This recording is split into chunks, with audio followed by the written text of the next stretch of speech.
Hey, what's up you guys? John from Old Ernie Farm here. Thanks for joining us. In today's video, we're going to go over the 7 things to consider when building your first chicken coop. Let's get to it.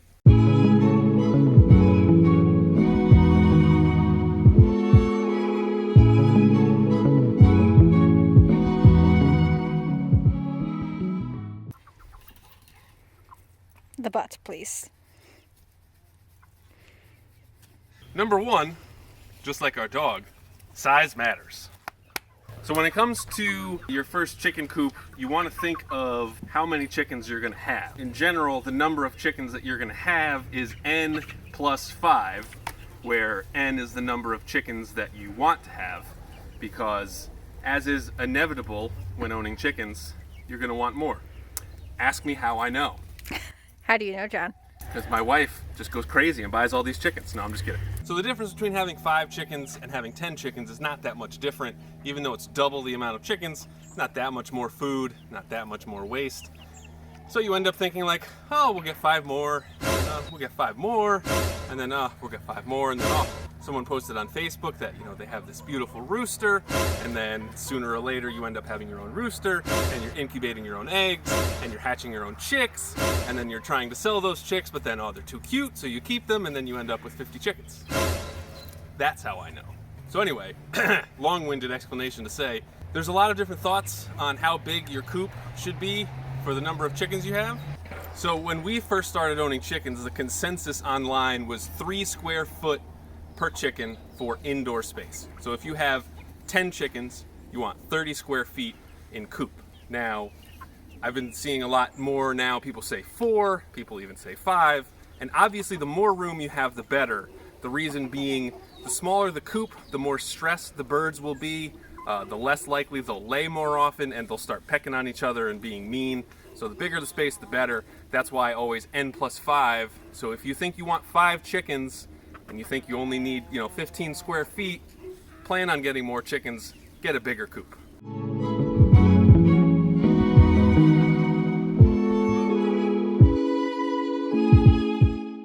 So next thing you want to think about when it comes to a coop is the type of material you want to use. Obviously here we have a metal roof. This is, in general, the most economical and pretty easy to set up. And we have here, this is a smart siding. So it's like a pressed particle board that's like really firm and really strong. That's like a plywood type thing, but it's already primed and ready to go. So it's easy to paint, and it's sold in 4x8 sheets. So if you're building a coop yourself, you just want to think about the types of materials you want to use. Obviously, anything that's touching the ground and wood, you want to make sure it's pressure treated. If you're using shingles, whatever. In general, chickens don't need that much insulation. You just want to make sure that there's no drafts. Now, you do want to have some ventilation so that moisture doesn't build up, but you just don't want, cold drafts to get in there. Depending on where you are, if you're in the Arctic, you might need something thicker. But here in Connecticut, this stuff does just fine. Keeps our chickens nice and warm in the winter and is not too hot in the summer.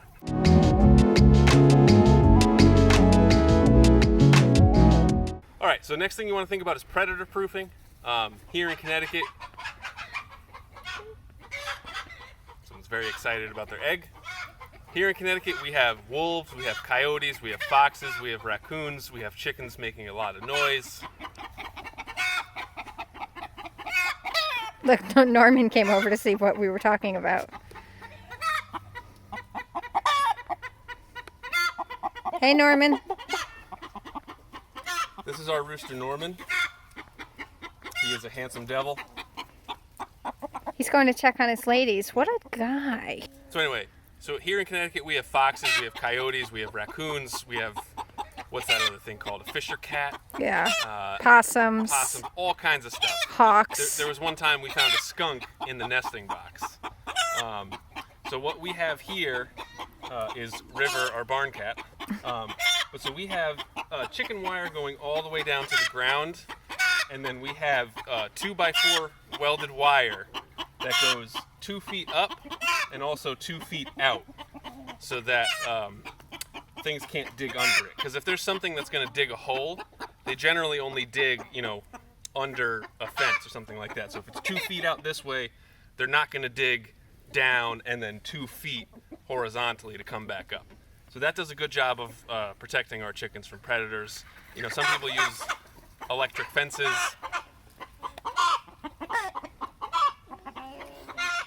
It all kind of depends on what kind of predators you have in your area.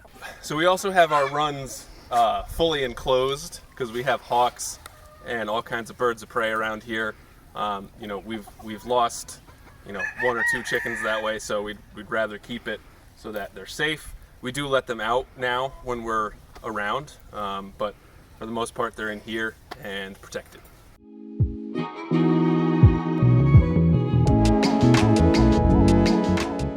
So the next thing you want to think about is location. That is everything, especially when you have a lot of chickens that require, you know, a lot of attention, feeding in the morning, water, all that kind of stuff, cleaning it out. You want to make sure it's close enough to your supplies, but also, you know, far enough away so that in case they stink, they're far away. One of the things that I may have done over on our property is make one big chicken coop, or at least a bigger chicken coop, that maybe had its own supplies. So like, you know, now we have to go and get the food and bring out the food. We have the hay over there. And so it's a lot of back and forth, which ends up, you know, it's just little things that add time and become a little bit of a pain in the neck. So you just want to think about where you want to put it so that it's efficient for you to take care of them, because if it's not efficient, then you're not going to take good care of them. They're going to be annoying and yada yada. So the other thing you want to think about in terms of your location is where the chicken coop is in regards to your property line, which brings us into our next item. Check your local zoning rules. Here in Connecticut, where we are, we're a small town that's a right to farm town, so they're very pro-farm. We're able to have up to 50 chickens on our property. There's no restrictions when it comes to roosters. So it's very friendly. You just need to know what your setbacks are. And setbacks means, you know, how far away from your property line things can be, you know, depending on whether it's front, back, side to side, or a neighboring property line used to be like 10 or 30 feet, something like that. So it's just very important to go and kind of be proactive. A lot of towns will have this information on their website, or you can always talk to your zoning official. I found that for the most part, our town's building department and zoning department are pretty helpful. They'll answer any questions you have. So you can reach out to them and ask. Never hurts to ask a question.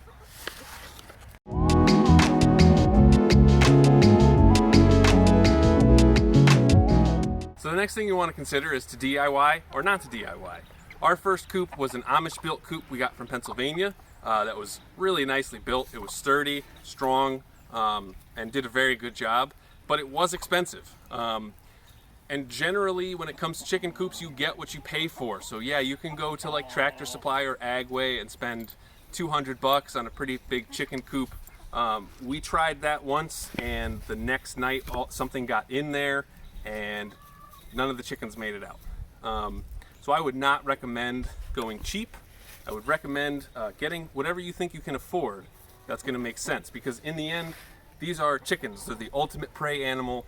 Every predator eats them and wants them. So you want something solid and strong that's not going to fall apart. So, you know, when we started getting more and more chickens, we converted a shed over into a chicken coop.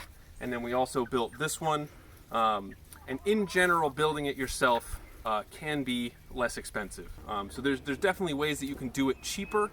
You just want to make sure it's strong. And you also want to make sure that you either have the skills to do it or are willing to learn, because it took me a long time to start building stuff. You know, we built our 10 by 20 barn for our alpacas, but it had been a long journey up to there.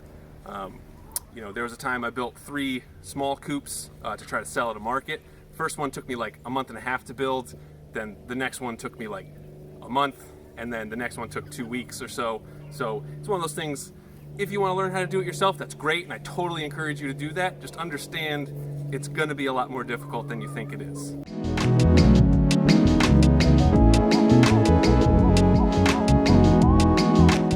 So the last thing on our list, and I sort of already mentioned it in our last one, is building costs. So it costs money to build chicken coops.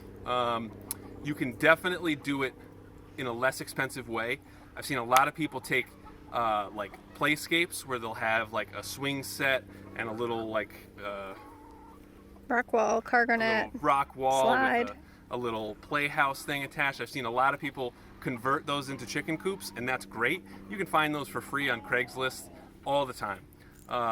So if you are able to get your hands on one of those, that would be great, and then you basically have your whole infrastructure already set up. If you're going to build it on your own, plan it out ahead of time. I can tell you that having a good plan when it comes to building a chicken coop will save you money.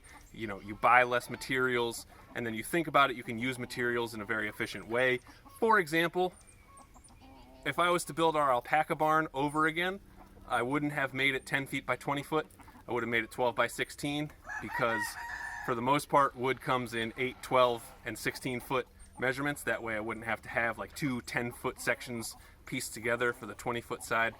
Anyway, just plan it out, and then you can figure out what your materials cost is, and you can either save up to get it, or, you know, see where you can get some recycled materials or stuff like that. People do amazing things with pallets. You know, people do all kinds of crazy creative things, and I encourage you to try that too. All right, guys, so that's going to do it for this video. Thank you very much for watching. Please give it a like, leave us a comment, let us know what you think, and as always, please subscribe.